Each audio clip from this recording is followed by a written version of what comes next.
আসসালামু আলাইকুম প্রিয় দর্শক, আশা করি সবাই ভালো আছেন। বরাবরের মতো একটা ভিডিও নিয়ে চলে আসলাম। তো আজকে যে টপিকটা নিয়ে কথা বলবো, জামাত কি 300 আসনে প্রার্থী দিবে? জামাত এই মুহূর্তে 300 আসনে প্রার্থী দিবে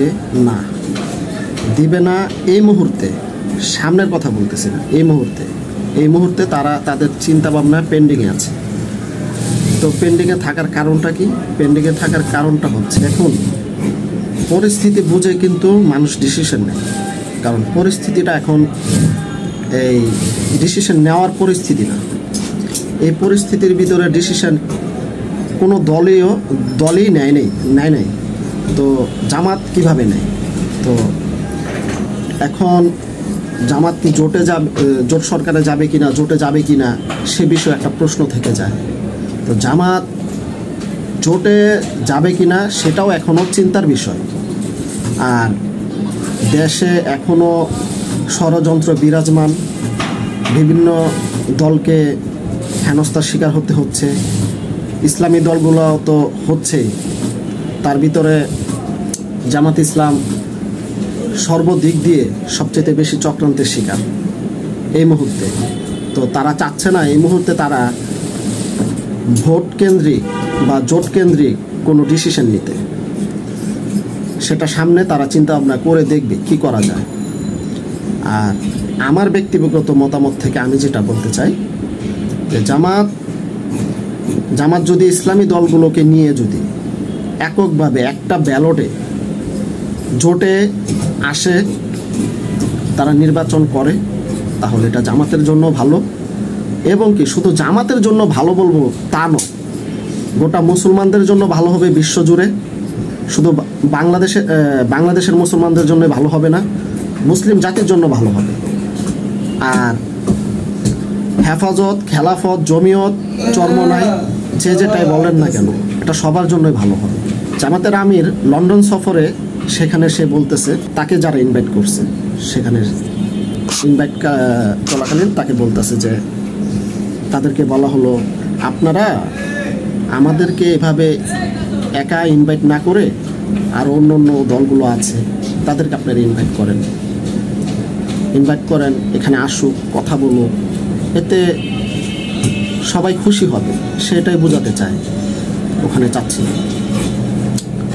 তো এটা হলে দেখা যাবে কি একটা মহাব্বত, আন্তরিকতা এটা থেকে যাবে মানুষের ভিতরে। তিনি কথা এই কারণে বলেছেন যে, কাউকে দূরে না রেখে কাছে টেনে সবাইকে ঐক্যবদ্ধভাবে এখানে রাখার দরকার। আর মুসলমানদের জন্য এটা উচিত নয় যে কাউকে দূরে রেখে তারপর সেখানে বক্তব্য দেওয়া। সবাইকে নিয়েই কাজ করতে হবে, কাউকে দূরে রেখে কাজ করা এটা শোভনীয় নয়। আরেকটা বিষয় হচ্ছে, ডক্টর ইউনূস যখন আমিরে জামাতকে ডাক দেয় তাদের সাথে কথা বলার জন্য, তখন সেখানে সর্বপ্রথম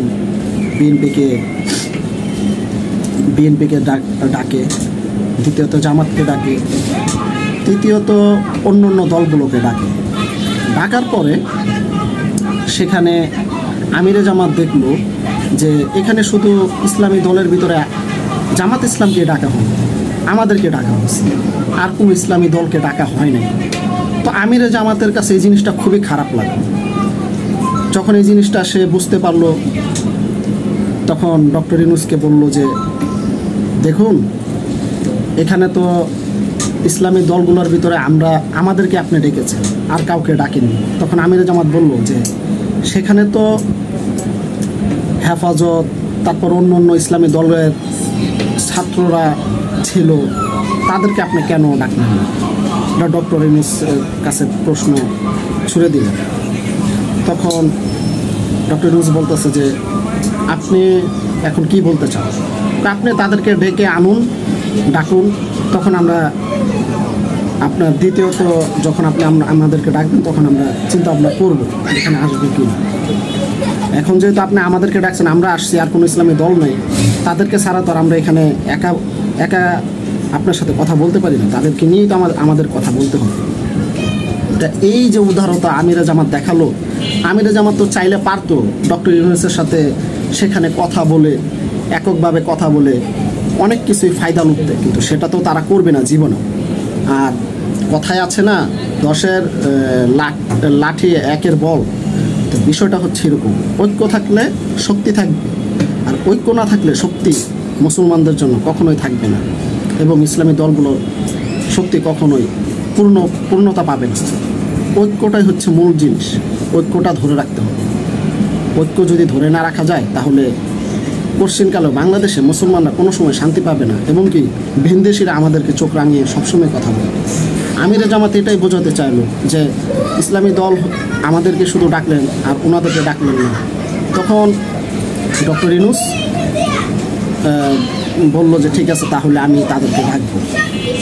পরে ডক্টর ইউনূস আরও অন্য ইসলামী দলগুলোরা ডাকেন, ডেকে কথা বলেন কেমনে কী করা যায় রাষ্ট্রকে, যেহেতু প্রধানমন্ত্রী শেখ হাসিনা পালিয়ে গেছে।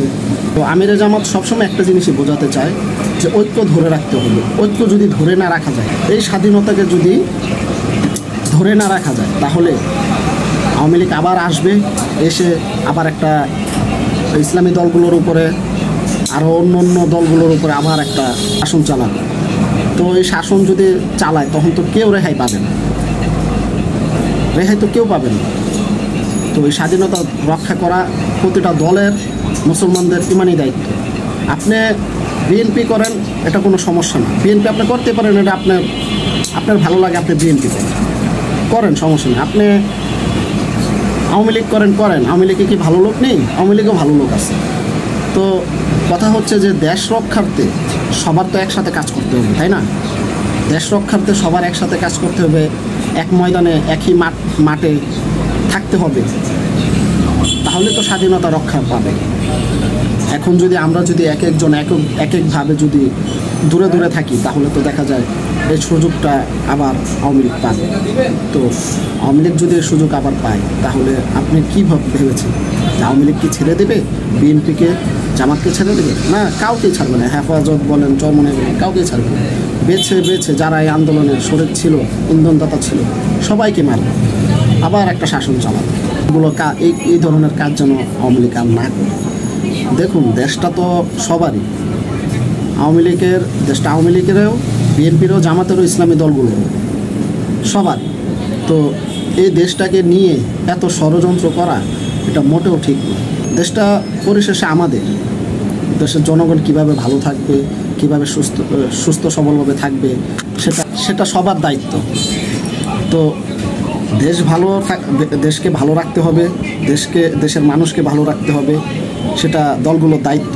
এখন আওয়ামী লীগ আবার পুনরায় যদি ক্ষমতায় এসে যদি চিন্তা করে, না আমি আগের মতো সেই শাসন করব, অত্যাচার করব, আবার ফাঁসি দিয়ে মারবো, হ্যান করবো, ত্যান করবো, এগুলো যদি আওয়ামী লীগ করে, তাহলে আবার না হয় আওয়ামী লীগ 20 বছরের জন্য থেকে গেল বা 40 বছরের জন্য থেকে গেল, তার পরিবার থেকে কেউ আসলো, পুতুল আসলো বা অন্য কেউ আসলো, তারা যদি এই চিন্তা ভাবনা করে প্রতিশোধ নেওয়ার, তাহলে কোনো না কোনো একটা সময় দেখা যাবে কি আওয়ামী লীগ আবার ঠিক এভাবে আওয়ামী লীগের আবার পতনটা হবে। কথা আছে যে যারা অত্যাচার জুলুম করে, সেই সমস্ত অত্যাচারী জুলুম রাজা বাদশাদের সব কয়টা জায়গা বন্ধ করতে পারলেও তার পতনের ওই জায়গাটা বন্ধ করতে পারে না, যে জায়গাটা দিয়ে তার পতন হবে।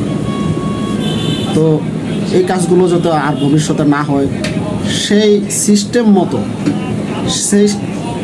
মতো যেন রাষ্ট্রটাকে সাজানো গুছানো হয়, সেই প্রত্যাশা জনগণ করে। আর বর্তমানে যে বিএনপির বিষয়ে আর কী বলবো, একজন এক এক মতে এক মিশনে আছে, কেউ টেন্ডারবাজিতে, কেউ চাঁদাবাজিতে। কিন্তু তারেক রহমান যে বিদেশ থেকে যে এত দিক নির্দেশনা দিচ্ছে, কর্মীরা কি, সেই নেতারা কি সেই কথাগুলো মেনে চলছে? না, মেনে চলতেছে না। তারা প্রতিনিয়ত চাঁদাবাজি, কোনো না কোনো অকারণের সাথে তারা জড়িয়ে যাচ্ছে। তো বিএনপির ভাইয়েরা, যদি আপনারাও এরকম করতে থাকেন, তাহলে এগুলো ভালো হবে না। আপনাদের বদনাম আপনারা নিজেরাই কামাচ্ছেন।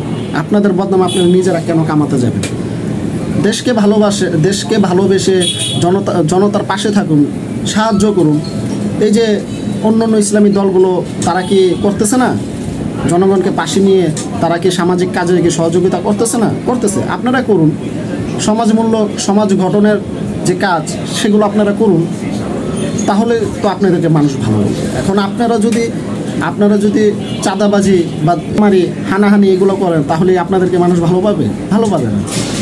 আপনারা ভালো কাজ করুন, সৎ কাজ করুন, দেশের জনগণের চিন্তা করতে হবে, এগুলো করতে হবে। আমিরে জামাত বলেছে ঐক্যবদ্ধ হয়ে থাকলেই এই দেশের সুখ, শান্তি, সমৃদ্ধি সব কিছু থাকবে। আর ঐক্য যদি না থাকে দেশের জনতার, তাহলে এই দেশ আবার ভিনদেশীর চোখে পড়ে যাবে। ঐক্য চাই, ঐক্য হয়ে থাকতে হবে। আমরা যে মতাদর্শেরই হই, আমাদের দরকার ঐক্য ছাড়া কোনো গতি নেই। ঐক্য আছে তো দেশের জনগণের শক্তি আছে। ঐক্য নাই, সার্বভৌমত্বের কোনো বা দেশের জনগণের কোনো শক্তি থাকবে না। আমাদের এভাবে আর কতকাল জানি না কাটাতে হবে এই বাংলাদেশকে নিয়ে পরিস্থিতির ভিতরে। তো আল্লাহ তাআলার কাছে একটাই আশা প্রার্থনা থাকবে, যেন দেশটাকে দ্রুত স্বাভাবিকভাবে ফিরিয়ে নিয়ে আসা যায়। সেই দোয়া আপনারা সবাই করবেন দেশের জনগণ। ভিডিওটা যারা নতুন দেখতেছেন অবশ্যই চ্যানেলটিকে সাবস্ক্রাইব, লাইক, কমেন্ট, শেয়ার করে পাশে থাকা বেল আইকনটা বাজিয়ে দিবেন পরবর্তী ভিডিও পাওয়ার জন্য। এবং আসুন একটু দেখে আসি আমিরে জামাত কী বক্তব্য রেখেছে। বাংলাদেশ জামাত ইসলামী কি কারোর সাথে জোট করবে না 300 আসনে প্রার্থী দিবে? এই মুহূর্তেই আমরা এককভাবে দলীয় 300 আসনে প্রার্থী দেওয়ার চিন্তা করছি না। বড় ষড়যন্ত্র এই পথে আছে। ইতিমধ্যেই কিছু ষড়যন্ত্রের আবার শুধু পাচ্ছি না, কিছু আলামতও ফুটে উঠেছে। এই সবগুলাকে মোকাবেলা করে আল্লাহ যেন আমাদেরকে সত্যিকারের মানজিলে মাকসুদে পৌঁছার তৌফিক দান করেন। আপনারা দোয়া করেন। ভূমিকাকে আপনারা কে খুব খাটো করে দেখেন। কওমি মাদ্রাসার লোকেরা ধরে রেখেছিল, আমরা সাক্ষ্য দিচ্ছি। তো আপনি ABCD অনেককে ডাকলেন যাদের তেমন কোনো কন্ট্রিবিউশন নাই, কিন্তু এত বড় একটা ব্লককে আপনারা ইগনোর করলেন কীভাবে? তো উনি বললেন যে কাদেরকে ডাকতে হবে, খুঁজেন আপনারা, আমাদের সহযোগিতা চাইলেও আমরা করব।